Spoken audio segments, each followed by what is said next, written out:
హర్ష, మే 13వ తేదీన ఏం జరుగుతుందో నీకు తెలుసా?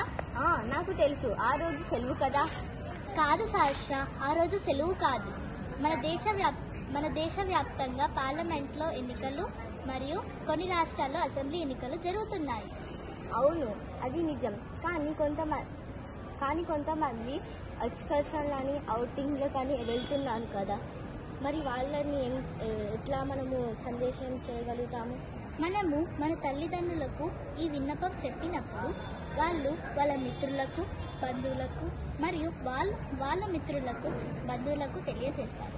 ఈ విధంగా దేశవ్యాప్తంగా ఈ సందేశం అందజేయబడుతుంది.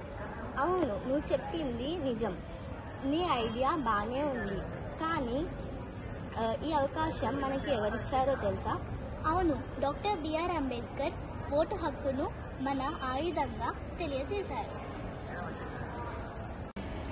ఈ అవకాశం మనకి ఎవరిచ్చారో నీకు తెలుసా ముక్త?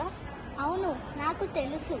జై స్వరాజ్య వరల్డ్ టీవీ. జై స్వరాజ్యం వరల్డ్ టీవీ మనకు ఈ అవకాశాన్ని ఇచ్చింది.